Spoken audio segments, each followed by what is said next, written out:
Welcome to Success in Doses. I'm your host, Saleh. This podcast is about the real journeys behind meaningful careers, the pivots, the risks, the moments of doubt, and the lessons that shape who we become. Each episode, I sit down with people who are building impactful lives and careers, and we break down the experiences that help them get there. Because success rarely happens overnight, it happens in doses. Let's dive in on Becoming on Purpose.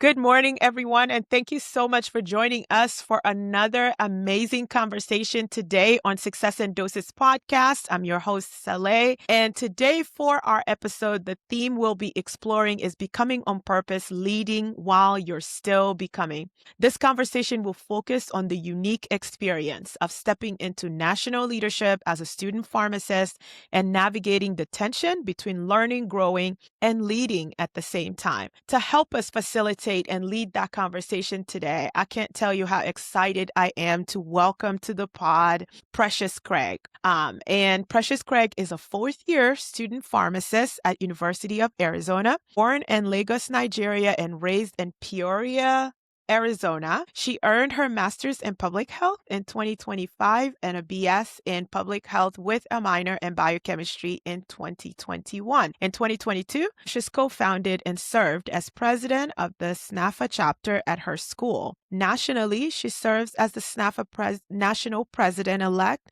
from 2024 to 2025, Region 5 facilitator from 2023 to 2024, and was a member of the National Nominations Committee in 2023. Precious launched a Black health fair in Tucson to address health disparities in underserved communities and has actively supported underrepresented students through her leadership roles. She also facilitated collaboration between SNPhA and Mexzona, a program that sends pharmacy students to Mexico for monthly health clinic. That is freaking awesome, by the way. She completed the Greater Tucson Leadership Lead Tucson program, earning the General Rano L. Award and becoming one of the youngest recipient of Tucson's 40 Under 40. Precious is passionate about pursuing a career in pharmaceutical industry in her free time. She coaches track for the Tucson Elite Athletic Club and enjoys playing the guitar, boxing, weightlifting, cooking, and photography. This year, Precious will serve as the SNPhA national president and is excited to continue driving meaningful change within the organization. She looks forward to connecting with fellow students and continuing to rise beyond limits within the community. You guys, I am so excited to welcome Precious Craig to the podcast. Hi, Precious. LA, thank you for having me on here. No, the pleasure really and truly is mine. And I think that people really think that you need to be like, oh, super extrovert to step up for student leadership. I have so much respect for students that step up and decide that they have something to contribute on such a large scale to their university, to their community, to their chapters. It is a lot. I wanted you to kind of start us back from the beginning. What made you pick SNPhA? What was it about SNPhA where as you started developing as a student pharmacist, you figured and identified, yeah, this is definitely my home organization that I'm going to step up in? For me, I think it was definitely the community aspect of SNPhA and what it had to offer, especially being around other students who look like me and kind of had Yeah. the same vision in mind. For me, being from Arizona and attending the University of Arizona, it's a predominantly white institution. And when I had started pharmacy school, had one of the highest numbers of Black students in the class. I think there was about maybe 10 to 15 of us. Me and my sister, we really wanted to do something with those numbers. So we were just researching organizations that had a predominantly Black uh, population, and we came across SNPhA. And from there, we took the leap. We applied to start a chapter at our university. And we met with the national president at that time, and she was so supportive. She invited us to attend the national convention in Atlanta, and we did.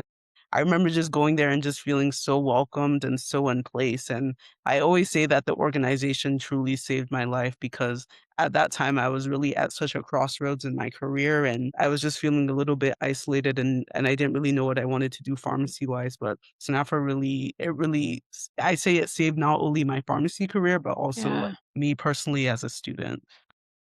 Okay, so real quick, if you're enjoying this conversation, go ahead and rate and review the podcast. It helps more people find the show and keeps the conversation going. Okay, so let's get back to the conversation. That's so profound because I think when you come in as a P1, you have all these organizations in your face, right? Everybody's like, join us. We do this, we do this, we do that. I remember being in pharmacy school and really struggling with which organizations I was going to, first of all, just be a member of, and then which organization was I going to show up in and make sure that I brought my natural talents and other practical skills to. It's very interesting that you talk about establishing a chapter. So for the person who's listening to this and has no idea the type of work that is, can you take us through a little bit? Because that takes conviction, okay? Like that takes conviction to decide that you're going to establish a chapter. Can you tell us a little bit about, you've mentioned your sister. You were in pharmacy school with your sister? Yes, I have a twin sister. She graduated last in 2025, which I'll get a little bit more into that probably later in this episode because I have a very interesting story. Yes, we started pharmacy school together. Wow. Both we just wanted to create a safe space on campus where other students Yeah. who look like us could feel welcomed and we came across SNPhA and we did feel very convicted because we were like, okay, we have these numbers. Let's Yeah. create a club where everyone can really come together. And thankfully, on the SNPhA side, they made the process so smooth. I decided I was going to be president. My sister was our vice president. Then we found 2 to 3 other board members, and then our chapter advisor.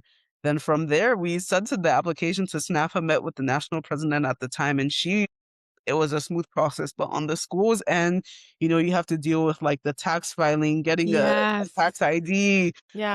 getting the club registered through the actual university. So that in itself was a process that ended up taking an additional like 3 months to get it approved from our school. But overall, I'm just glad that everything worked out and we were able to get the organization on board and finally started. But it is a long process, but it's a process that's definitely worth it. Absolutely. And that's legacy. I think what's really impressive about that is that University of Arizona now has a SNPhA chapter, a place where, like you, a student of color that walks onto this campus where they're like looking for other people, they know that like here, I am probably likely to find community and SNPhA's mission of improving health for medically underserved and underrepresented. That's something that resonates with any person of color. It doesn't even matter what your background is. That resonates with you because you know how true of a thing that is on a personal level or whatever community you came from. It's why like I'm always so impressed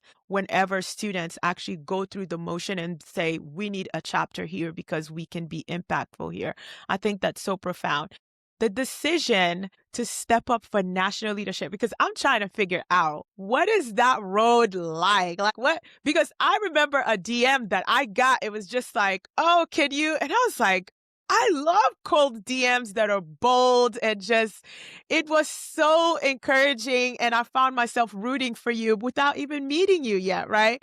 Take us through what your thought process was when you've just established a chapter. You're probably learning how to run the chapter, bring this chapter into visibility. How do you go from leadership locally to saying, you know what, I think I can do this on a higher scale and have more to give at that level? The story behind that is honestly so interesting and so crazy. I remember I started SNPhA at my school. Everything was going well there. We grew the Yeah. organization to I think about 25 to 30 members. But it was actually during that spring semester that I kind of just started dealing with a little bit of some things happening in life. And I remember speaking with some of the people on the E board at that time, and they're like, "Hey, you should really consider joining the national board. And believe it or not, it actually wasn't really something that was on my mind. It took some convincing.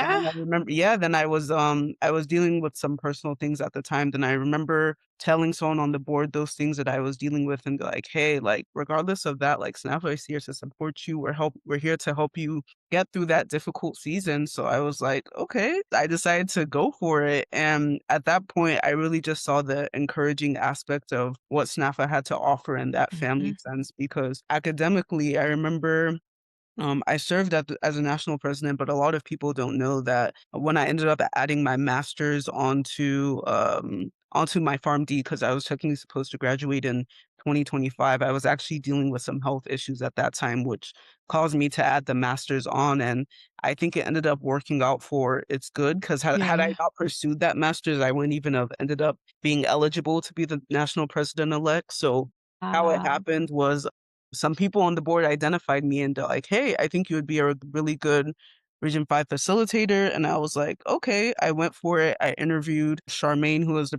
president-elect at the time, appointed me to Yeah. Region 5 facilitator.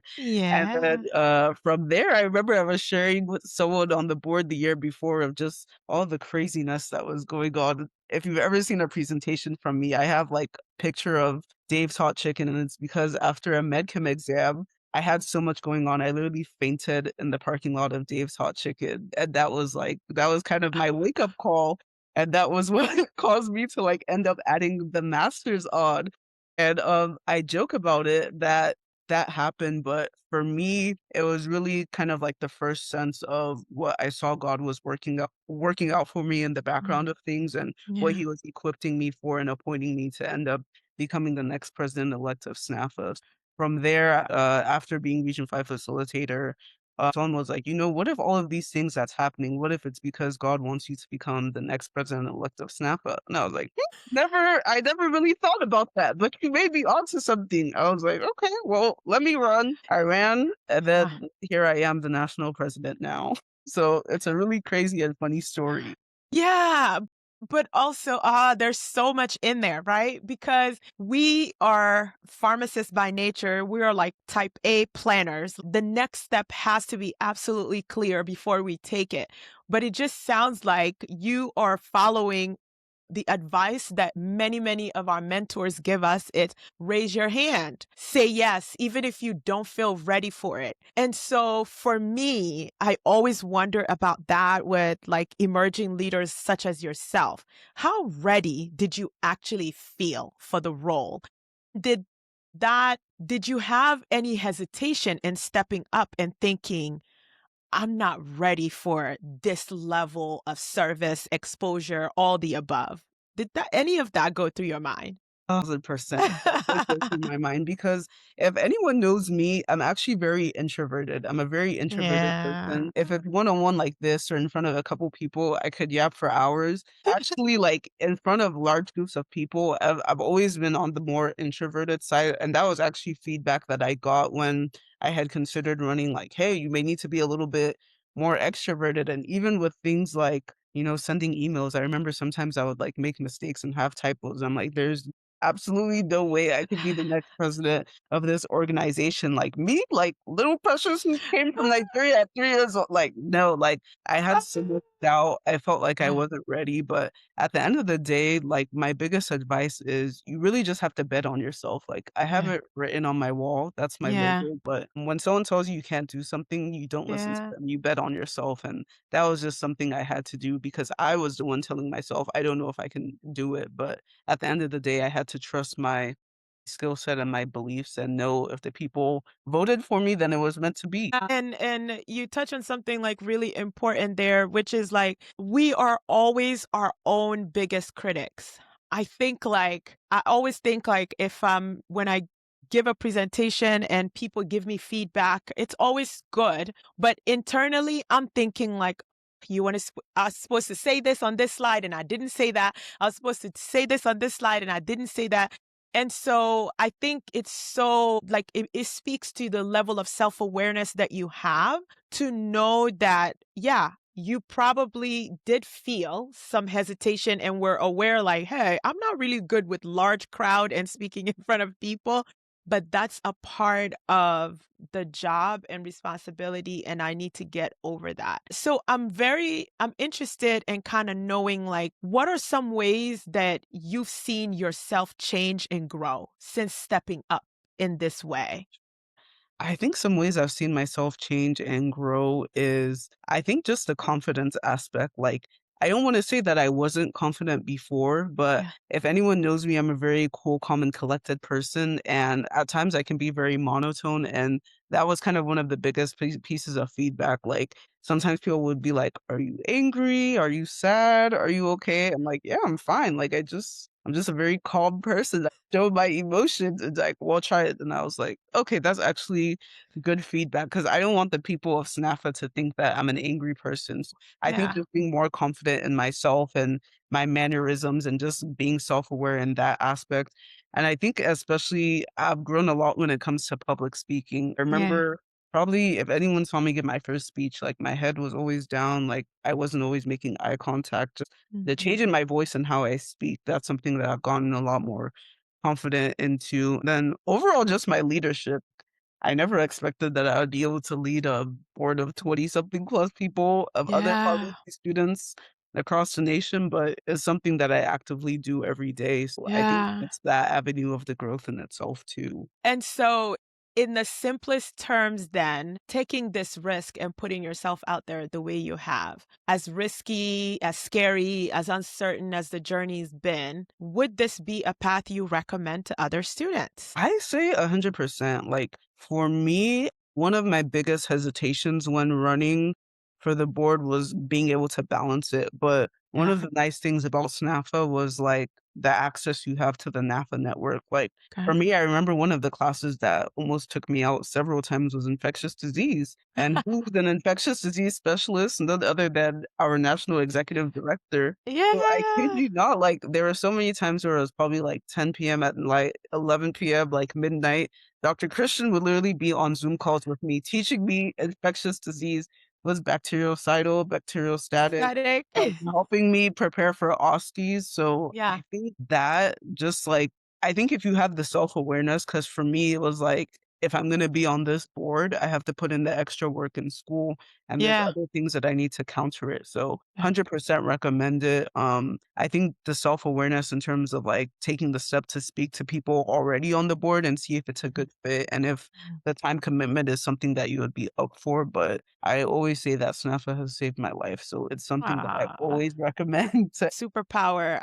So a friend of mine, Adrienne Simmons, she and I always talked about, because Adrienne and I connected through our leadership involvement in APHA ASB, but we were also both SNAFA members. And I remember, like, this wasn't something I think we understood while we were in school. It was years later. We talked about the fact that SNAFA was like our boot camp. SNAFA is where we came to learn how to show up for ourselves in those rooms that were not built for us, right? And when we felt like the minorities and we felt like the lesser voice in the room, we were still able to show up confidently in those spaces and do our thing. And it's why it holds a very special place in my heart as an organization, and a place I continue to go to for service and reaching student pharmacists, because the mentorship I got in SNAFA was unmatched, right? And I think, like, when you're in school and you're figuring it out and you're trying to decide if I'm going to focus solely on academics or I'm not going to mix it up with any leadership stuff, what I'm hoping that students who hear your story and all of the uncertainties that you had and still stepped up, and that is working out for you so well and so beautifully, I hope that that gives them courage also, that they can become, right? What's been the most surprising component of this uncertain journey? Like, this journey you just kind of were like raised your hand for. What's been the most surprising realization along the way in the journey so far for you? Uh, I think for me, I think probably the most surprising journey for me is probably just making it through to the finish line. Like, I know Yeah. we talked about the uncertainty, but for me, there was really times where academically I was like, I don't know if I can do this. Like, Yeah. I don't know if I can make it. I remember during my president-elect year, like not to get overly spiritual, but I remember like kind of like my career flashing before my eyes. It was infectious disease. But I remember sitting in that final. I walked into the final and I said, "Ha, God." And I said, "My enemies have succeeded." I'm so dramatic. I started writing my letter of resignation, like, "Oh, Dr. Christian, I don't know if I'm still gonna be able to become snapper president." I thought no, I'm serious. Like, I know it sounds funny, but I remember like I went home and I was just crying. And then I called my mom Oh, and the prayer warriors, and my mom was like, "No, we need to pray that God's mercy will triumph over judgment." yeah. I was just crying and crying and crying. I was Oh. like, "Stop crying. You don't even know what the results are." And I'm telling you, like, intercession definitely took place because I'm telling you, if it wasn't for the grace of God, there was no way I would have passed that. Like, something supernatural happened. So for me, Yeah. it's really just been making it through and like knowing that at the end of the day, God has brought me this far and in a Yes. good season, and He's not gonna like, he's not gonna abandon me during all of it, even if there's moments of uncertainty. So for me, I know it may sound like a cliche answer, but for me, I think it's really just making it through to the end of the finish line. I don't think there's anything cliche about it because I tell people like we all have our different anchors. Like for some people, it really and truly is their faith. Everything that they do or don't do, they place in the shadow of their faith. That is a core component of their identity and how they work. And other people, they take more ownership and it's just like, I know who I am. I don't quit. I don't give up, even if the going gets hard. For others, it's a mixture of a whole bunch of different things. They have a squad, a group of people that gives them positive reinforcement. But I think that it's just funny that you walked in and said, "Oh, my enemies have my enemies have succeeded. They have won. It is over. I just need to accept defeat." That's hilarious. No, but I admire the candor. I respect it very much because a lot of people won't be transparent, but I was in a 3-year program, right? Where pass is 85 every 2 weeks. Trying to balance that and being chapter president and being regional delegate, it's very demanding. And I think we put all of this in because in our heart, we feel like there is something we truly feel like we have to offer this organization. And in return, what you are seeing, Precious, is that you're surrounded by people who genuinely and truly believe in your potential and they see how much of yourself you give. That's why you get things like people getting on to help you get through an exam and help you prepare for OSCE. It's because they know how much of yourself you give. And if you are asking for help in one area and they can do that, they're definitely going to come to your rescue and jump on and do that. I think I wanted to also touch a little bit on next steps and what you envision for yourself and from an organizational standpoint. Because what I love to see is when I see the national president, and then a few years later, I see you becoming NAFA president, and I'm like, so I just want to be on record here about whether or not we have some of those future predictions and aspirations and whether or not I'll be called upon to help support a campaign in the future for a board seat or something. I'm just curious. So I'm just gonna let you answer that real quick. Sure, very great question. I mean, NAPA has always been good to me. Like Dr. Christian is NAPA. She's so supportive. She's our biggest cheerleader. So I think Yeah, for me, one of the really encouraging aspects of getting to be a part of SNAFA is seeing the resilience and grit and the representation of NAFA that specifically Dr. Christian brings. yeah, And that's something that definitely interests me in NAFA. yeah. Whether or not I'll run for NAFA president, that is something that I need to ponder on more. Oh, Probably I committed. will be joining NAFA. I think just because of, like the NAFA terms, it's a huge life commitment. It And is. like I have a lot of life going on. Like I'll be getting married in this near future. Probably want Ah, to start a family like in a few years. So just trying to be mindful of that aspect of things. But I think maybe in some decades down the line, yes, you all may see me as an Afro president, but yeah, probably not in the next 5 years. I got it here first. Whenever it happens, I'm just going to go archive this audio and pull it up to be like, she talked about this with me first. I think that And also, it's just the unbelievable maturity with which you think, right? We all want to believe that, like, the level of involvement we have when we were student, it's going to roll on right over when we graduate. But reality is pharmacy school pretty much yanks you out of your personal life. Like, it yanks you out. And when you graduate, the first thing you want to do is run back to what everything you've missed, all the baby showers, all the brunches, the birthday, the trips, everything you missed, you want to reestablish some of that normalcy back for yourself. And I think it's very mature thinking to say that this organization will always hold a place in my heart, but I'm definitely going to pace myself with the level and degree to which I will continue my involvement. That is a very smart answer and way to think about involvement. Thank you. Oh, yes, of course. I wanted to know, I ask all my guests this question.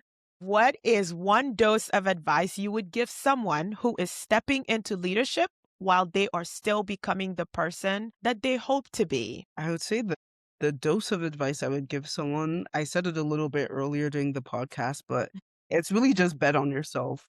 For me, like that's really my mantra for everything. Like in life, you have to really be willing to take those risks and those leaps of faith Yeah. and trust that it will get you where you need to be because everything happens for a reason. So my dose advice, bet on yourself and believe in yourself. You don't know where that one simple yes is going to take you. You don't know where that one simple yes is going to take you. Love that. That's a real dose of success right there.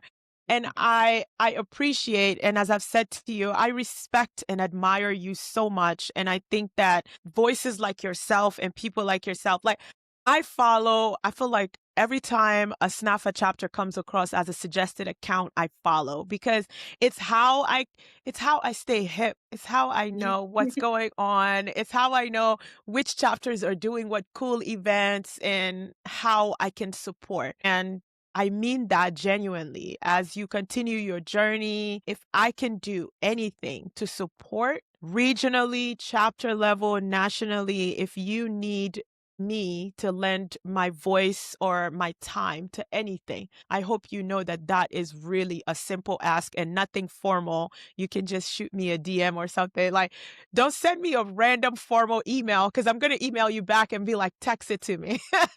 uh, I appreciate you taking the time today to join me. I appreciate you today.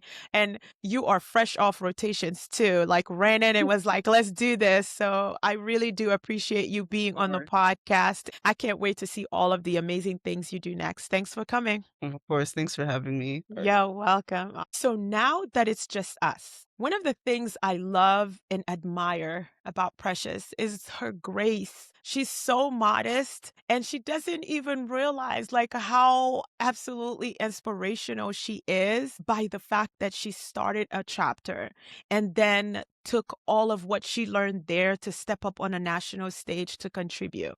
As I've said, as a person who has some exposure to national leadership, I know how demanding it can be to step into the spotlight and wanting to carry your school out of the shadows and bringing that visibility to an organization's mission and vision and what they are all about. What I loved that we learned from Precious today is that that journey wasn't simple, it wasn't linear, and it wasn't like smooth. But through the support of her sister, she was able to establish that chapter at her school. And through other people recognizing that she had something to offer, she said yes, even through the uncertainty of, I'm shy, I'm an introvert, public speaking is not really my strong suit. And today, she is doing a wonderful job representing SNPhA at a national level. And it's something I love to see. It's why I thought that conversation with her would be so amazing for you all to hear. Because if you are a person who wants to become a leader, you are a person who wants to make a change. You are a person who believes that you have something to offer at any level. Stepping up for that position doesn't mean that you need more credentialing, more expertise. You just have to have the desire to serve, and you have to have the stamina to be willing to figure it out. But raising your hand, even when you're unsure, is what I learned today from my really good friend, Precious. I hope this episode was meaningful for you. on all of our journeys of becoming on purpose. And as always, I am incredibly grateful that you've chosen me to start your Monday morning with. Thank you so much. And I'll see you again next Monday with another brand new episode. All right. Bye. If this episode gave you something to think about, something to hold on to, or even something to act on, I want to ask you for one more thing. Take a moment to rate and review the podcast. It feels really small, but it's actually one of the biggest ways you can support this show. It helps more people find these conversations and become part of this community we're building right here on Success and Doses.